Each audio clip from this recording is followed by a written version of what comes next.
Ladies and gentlemen, fellow officers, this year's winners of the LAPD Medal of Valor. You honor me with glory. I'm proud to heed the call. But if one of us is a hero, then we're heroes all. Heroes all. Nice sentiment until we meet a cop like Miller from the previous episode.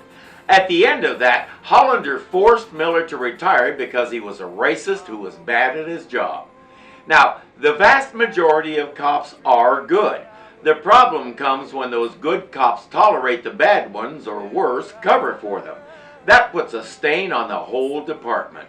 But right now, we're honoring some of the exceptional ones. And the reason we're doing that is because our very own Officer Vicky Quinn and Officer Andy Campo are recipients. The chief put them in for the medal after she caught that bullet. It was a gutsy move on her part, stopping that bullet with her leg before it could hurt anyone. Chief, do you feel the need to mend your fences with the black, gay, and Jewish communities? We're not here today to talk about me. We're here to honor those heroes in there. What about Vincent Larusso? What about him? Is he a hero, in your opinion? As far as I'm concerned, Vincent Larusso should have been up on that stage being honored with those other brave officers. Are you saying that you think he's innocent of murder? To paraphrase the words of the great senator from Arizona, I'm saying murder in the defense of liberty is no sin. Isn't it nice to know there are things in this world that you can count on? A good cup of coffee first thing in the morning, knowing it's another day with new possibilities, Chief Kendrick sticking his foot in his mouth, a smile from a friendly face on a dreary day. There are just some things you know you can depend on, you know? The quote in question actually says extremism in the defense of liberty, not murder, and it originated with Barry Goldwater in 1964 when he accepted the Republican nomination for president. That's also only half the quote. The other half is, moderation in the pursuit of justice is no virtue.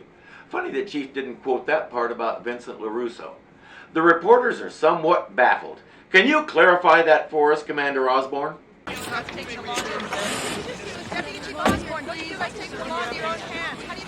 That would be no. He's not sure he understood that one either. Sometimes it's like the chief's brain is doing free word association.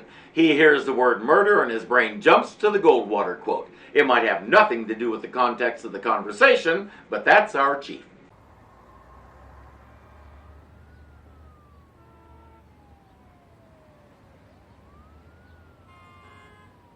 Up until now, we've had something happening behind the opening credits, usually something relevant to one of the stories we're dealing with today.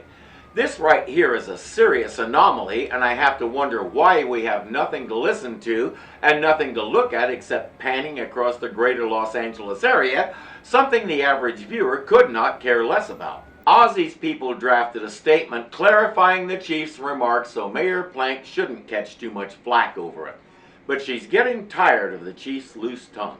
Do not let him out of your sight.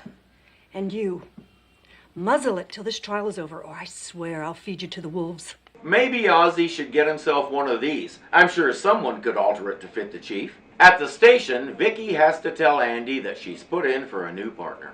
We've been partners for 3 years, Vicky. Andy, listen to me. I care about you, but my marriage has got to come first. One of the reasons we're great together as partners is that we always back each other up. I need you to back me up on this.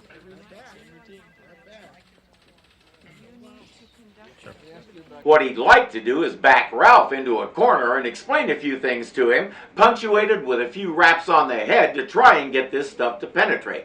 Somehow I think a lot of us would like to do that. In order to exonerate the man who killed him, they need to convict Tyrone Weeks. Trouble is, he's already been convicted.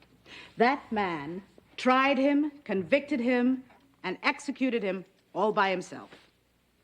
Ladies and gentlemen, we're not here to try Tyrone Weeks. When the show was airing, I didn't have any idea who CCH Pounder was, and when the name appeared on the screen, it didn't really make much impact on me. It's true that interesting names are a hobby of mine, but abbreviation names like that don't really catch my eye. So I didn't know who this was, but if there was a better person to play D.A. Phelan, I don't know who it might be. If I'm on that jury, just her bearing and presence is holding my attention, and I'm hearing every word. Speaking as an ADDer, it's hard to explain how unusual that is. She nailed this role down tight, and if I learned that she's been a prosecuting attorney at some point in her life, it wouldn't surprise me. She's that good at this. Sidney gives his opening argument, and it's nothing that needs to concern us. We're more interested in meeting Andy Campo's new partner. Petrovich, in my office?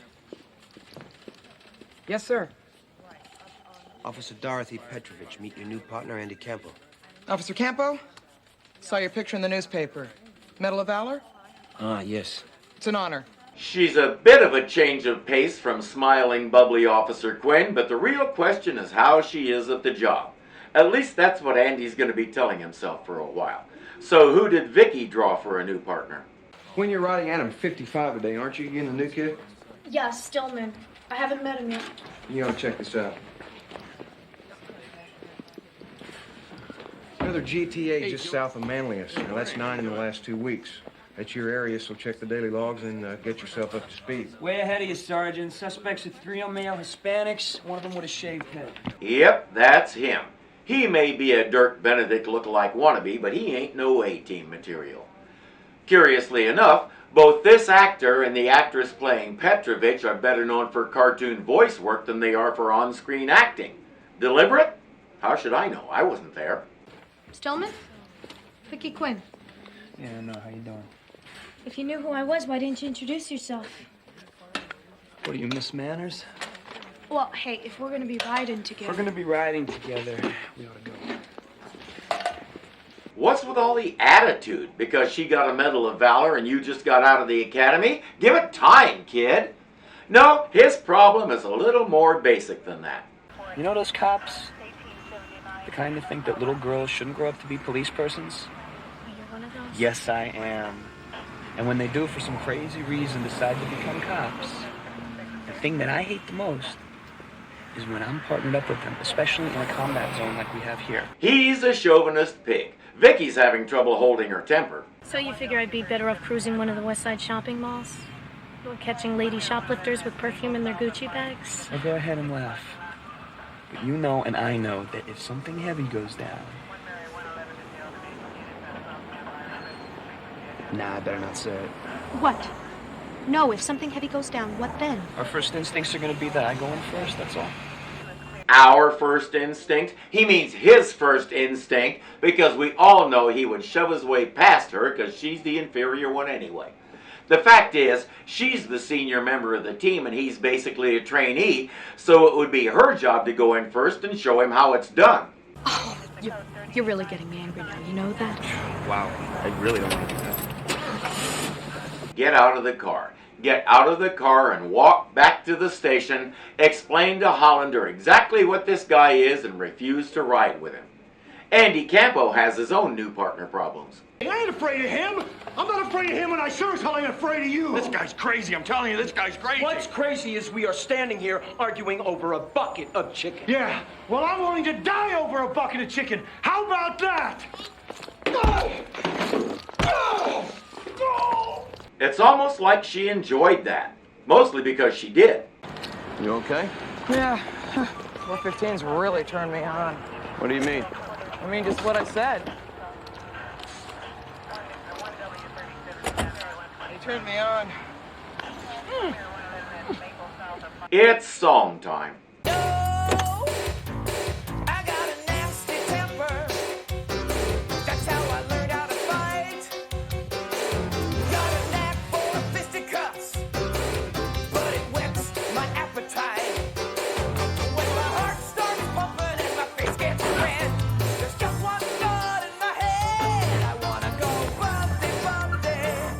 Well, she's not Vicky Quinn, but she's attractive, she has really nice hair, she sings great, she's single, there's an advantage over Vicky, and there may be some subtle indications that she could be into you, also an advantage over Vicky. Think about it. I wanna go bumpy, bumpy, bumpy, bumpy with you. Ooh, ooh. Come on, Campo. Come on and show me your stuff. I heard about your type. I cannot tell you how happy I am that the expression bumpty bumpty never caught on. The mayor is concerned because Chief Kendrick isn't returning any of her calls.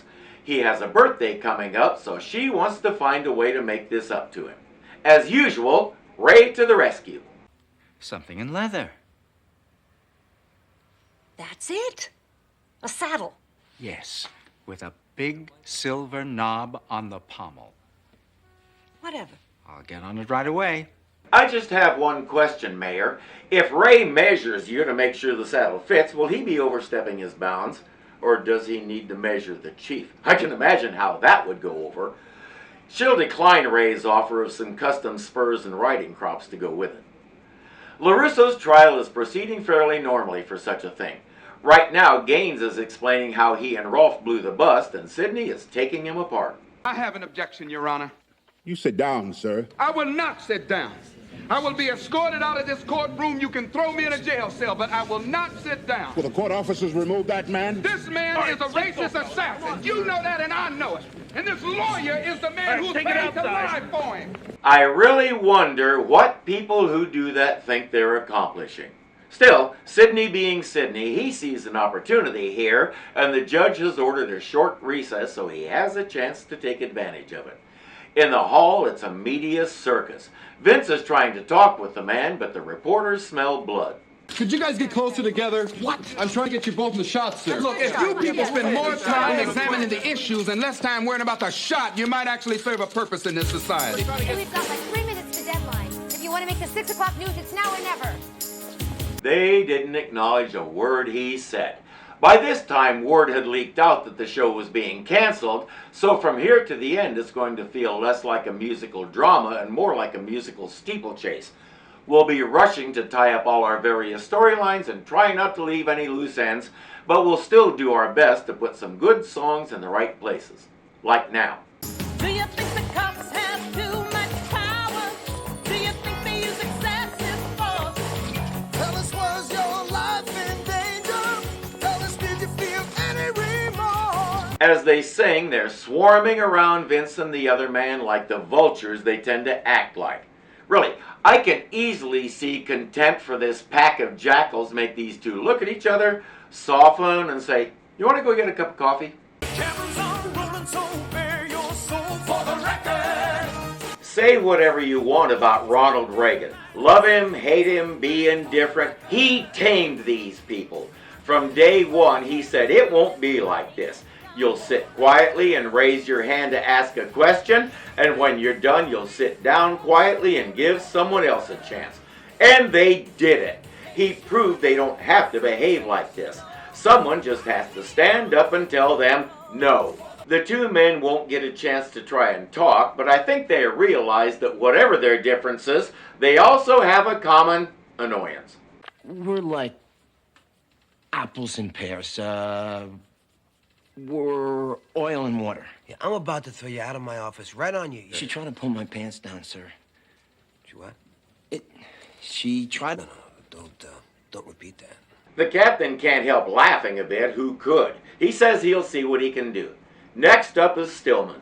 It's just that, sir, when you said I'd be riding with a new guy, I didn't know that guy would be a girl. Stillman, you tell me you don't have total confidence in Officer Quinn? Nothing to do with her personally, sir. I'd feel that way about any female. The captain is reaching his breaking point with people like this, and Stillman isn't reading the room. Stillman, you were assigned to ride with Vicky Quinn. I hope that if you try real hard, you can make yourself half as good a cop as she is. Reassign him to meter maid duty. I'm sure he figures that's the only police work that's suited for women, so let him be one of the girls for a while. Captain. Hey, that's what I hope. Frankly, I don't know how much chance there is. You got that? Hey, Captain, come... No, I asked if you got that. Yes, sir. I've worked 3 different jobs in which I was the only male. And you know what? I still have all my parts. Take my word for it. Nobody removed anything and nothing shriveled and died. When my kids were little, I was the stay-home parent, as I've mentioned before. I had kids in Head Start, and we spent a lot of time at the library where the children's department held regular story times for kids, so I got to know all the other moms in town, and they accepted me as one of them. To tell the truth, it was one of the most fun and rewarding times of my life. If you're so worried about your masculinity that you can't even contemplate such a thing, or you assume a woman can't be an effective cop because she's a woman, dude, get help. Not for anybody else's sake, for your own. Because that stuff is going to send you to an early grave. I'm a man who cries easily, and you know what? It's a biological necessity. If you're a man who thinks you can't cry because it's emasculating, guess what? All that energy and tension has to go somewhere. You know where it goes? Straight to your blood pressure, straight to your coronary arteries, straight to the little blood vessels in your brain that burst under pressure and cause a stroke. It will kill you, man. So-called toxic masculinity is first and foremost toxic to yourself. This crazy idea of manhood that we have in this country is a big reason why women live longer than we do. It's also why Stillman probably isn't going to be a police officer much longer. Either that or he'll barrel into a bad situation trying to protect the poor defenseless female and get himself killed. And his dying thought will be, it's all her fault. If she'd been the meter maid instead of me, none of this would have happened. And the captain's day isn't over yet. I got a wedding next week, and my sister's getting married. Oh, tell her congratulations. Sure, but what I wanted to run by you is I was going to put in for a special day on Friday because we got this rehearsal dinner, only I don't have enough overtime. I let her borrow the hours from me, but you already told us we can't do that. Well, that's right. You can't do that. But we got another way to work it out. And it works out perfectly for both of us. They've got this complicated plan of switching shifts here and there and everywhere, and he can't keep it straight. Finally, he just says no. No to everything. I don't care, just no. Are you ready for some really good blues? Love is good enough. You always seem to be complaining. It is in my imagination. Always the same old record playing. Now if you can't stand the heat, get out of the kitchen for the last time. Or quit your bitching. At the build-up to that last line, my wife and I looked at each other and started laughing because we knew what was coming. The word wasn't common on TV at the time, so we knew they were getting away with something and we loved it. He's got a really good tear going.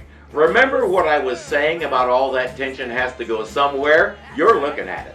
He holds it all down and lets it build up until he explodes like this. As he walks around ranting and everyone else looks embarrassed, we get a little glimpse of just how many people he supervises. There are lots of extras in this scene and the visuals are effective. It's not just our star cast that works for him. He's got dozens of cops under him and they all look to him for leadership and problem solving. He's been letting it get to him and it's affecting his family life. Something had to give and here it is. Chief Kendrick is trying to do damage control. He just read a prepared statement agreeing that the court is the proper place to determine someone's guilt or innocence, and police officers are sworn to uphold the law. It's all very generic and bland, and he got through it without gagging.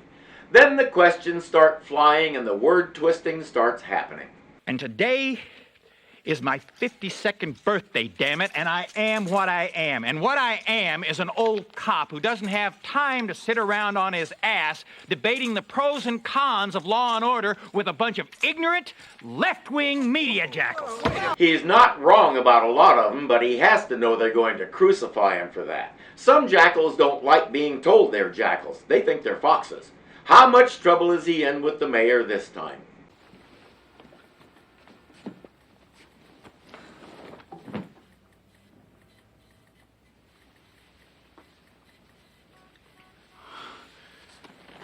Happy birthday.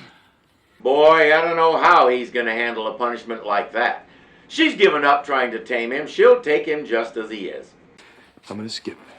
Vincent. Now listen to me. They're gonna convict me, okay? That's what they're gonna do.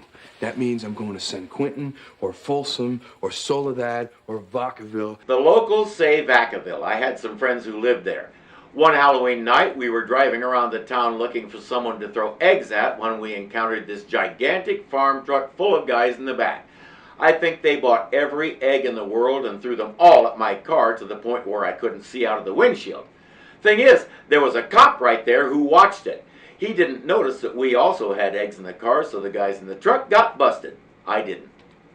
He has everything except money, and she's the only person he can ask. She says no and convinces him to hang around and have a little faith in Sidney. Plus, she doesn't mention it, but she posted his bail. He skips and she loses $100,000. I don't think she'd like that, and he might do better to take his chances with the jury than to make her mad. Ralph has just given his testimony about why he submitted 2 different reports. Now it's Sidney's turn. Lieutenant, what part did Captain John Hollander play in your decision to change your story? What's that mean? What's that mean? It means, did he lean on you? He spoke to me. And what did he say? He said if my findings didn't jibe with my report, I should change my report. Or else you would find yourself a middle-aged ex-cop with no job and no pension. Objection. Did Hollander tell you that? Or was it your conscience? That's exactly what Hollander said. Sidney could also bring up the fact that Hollander went to Ralph's wife and leaned on her, too. It's not hard to see what he's doing here. If he can frame this as a personal vendetta on Hollander's part, it's a big step toward creating doubt in the jury's mind. He'll bring up the same issue when he's cross-examining Donnie Potts. You know, I think I have the solution to Hollander's team problems. Put Andy and Vicky back together, and then partner up Petrovich and Stillman. She'll show him what kind of cop a woman can be. I wanna go